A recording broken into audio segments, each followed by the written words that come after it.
بسم اللہ الرحمن الرحیم۔ علم کی آواز میں خوش آمدید دوستو۔ بہلول یا جنہیں بہلول دانا بھی کہتے ہیں، واحد بن عمرو کا لقب تھا، جو ایک صوفی بزرگ تھے۔ وہ امام موسیٰ کاظم کے دوستدار تھے اور خلیفہ ہارون رشید کے رشتہ داروں میں ان کا شمار ہوتا تھا۔ وہ ایک یگانہ روزگار عالم اور مصنف تھے۔ وہ بیک وقت ایک فلاسفر اور ایک تارک الدنیا درویش تھا۔ اس کا کوئی گھر، کوئی ٹھکانہ نہیں تھا۔ وہ عموماً شہر میں ننگے پاؤں پھرتے رہتے تھے اور جس جگہ تھک جاتے تھے وہیں ڈیرا ڈال لیتے تھے۔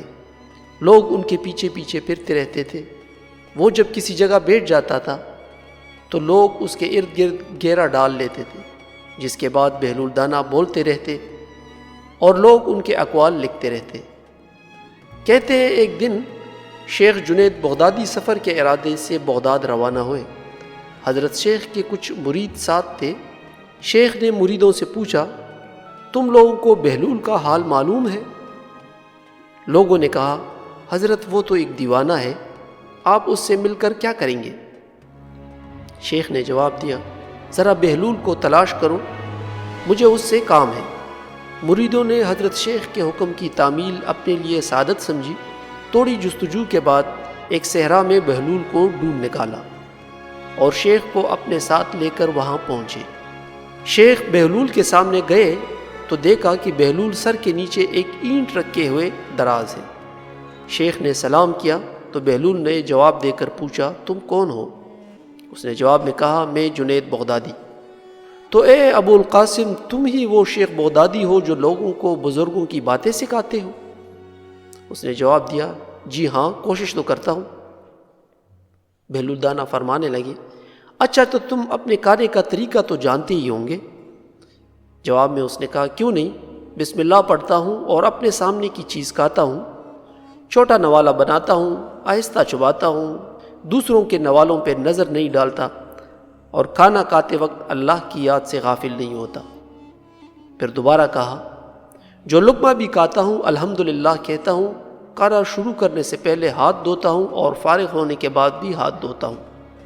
یہ سن کر بہلول اٹھ کھڑے ہوئے اور اپنا دامن شیخ جنید کی طرف جھٹک دیا۔ پھر ان سے کہا، تم انسانوں کے پیر و مرشد بننا چاہتے ہو اور حال یہ ہے کہ اب تک کھانے پینے کا طریقہ بھی نہیں جانتے۔ یہ کہہ کر بہلول نے اپنا راستہ لیا۔ شیخ کے مریدوں نے کہا، یا حضرت، یہ شخص تو دیوانہ ہے۔ اس نے جواب دیا، ہاں دیوانہ تو ہے، مگر اپنے کام کے لیے ہوشیاروں کے بھی کان کاٹتا ہے۔ اس سے سچی بات سننا چاہیے، آؤ اس کے پیچھے چلے، مجھے اس سے کام ہے۔ بہلول ایک ویرانے میں پہنچ کر ایک جگہ بیٹھ گئے۔ شیخ بغدادی اس کے پاس پہنچے تو انہوں نے شیخ سے پھر یہ سوال کیا، تم کون ہو؟ اس نے جواب دیا، میں بغدادی شیخ جو کھانا کھانے کا طریقہ نہیں جانتا۔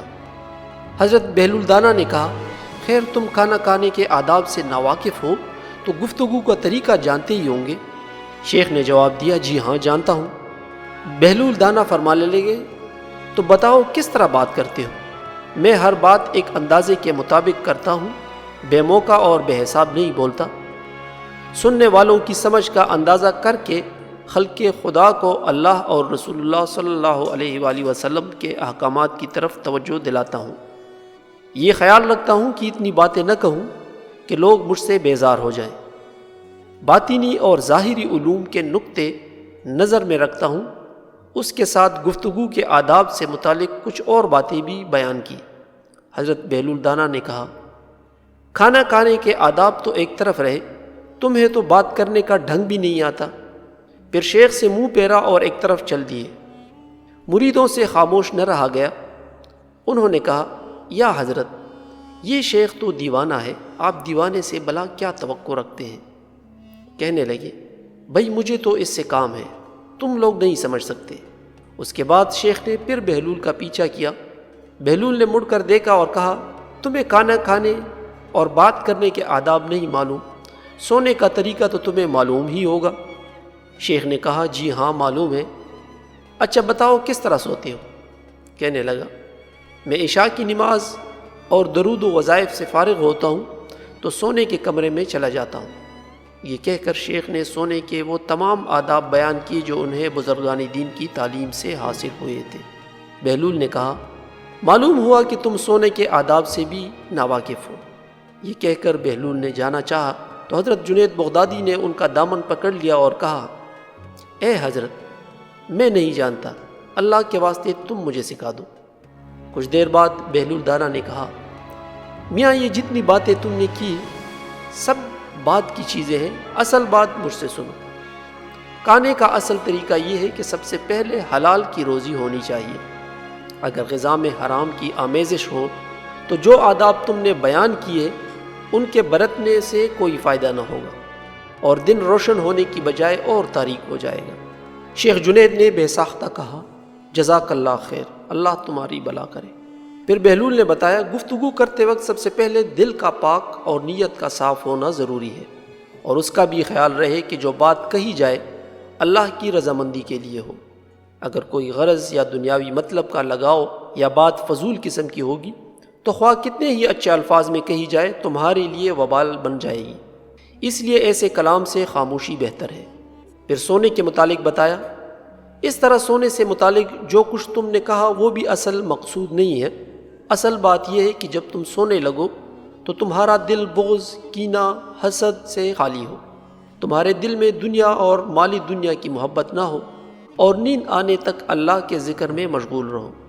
بہلول کی بات ختم ہوتے ہی جنید بغدادی نے ان کے ہاتھوں کو بوسہ دیا اور ان کے لیے دعا کی۔ شیخ جنید کے مرید یہ منظر دیکھ کر حیران رہ گئے، انہیں اپنی غلطی کا احساس ہوا اور یہ بات ان کی سمجھ میں آ گئی کہ ہر شخص کو چاہیے کہ وہ جو بات نہ جانتا ہو اسے سیکھنے میں ذرا بھی نہ شرمائے۔ حضرت جنید اور بہلول کے اس واقعے سے سب سے بڑا سبق یہی حاصل ہوتا ہے کہ کچھ نہ جاننے پر بھی دل میں یہ جاننا کہ ہم بہت کچھ جانتے ہیں بہت نقصان پہنچانے والی بات ہے۔ اس سے اصلاح اور ترقی کے راستے بند ہو جاتے ہیں اور انسان گمراہی میں پھنسا رہ جاتا ہے۔ سامعین، اگر یہ ویڈیو آپ کو اچھی لگی ہو تو اس ویڈیو کو لائک کر دیں، اپنے دوستوں کے ساتھ شیئر کر دیں، اور چینل اگر سبسکرائب نہیں کیا تو چینل کو سبسکرائب لازمی کر دیں۔ اللہ حافظ۔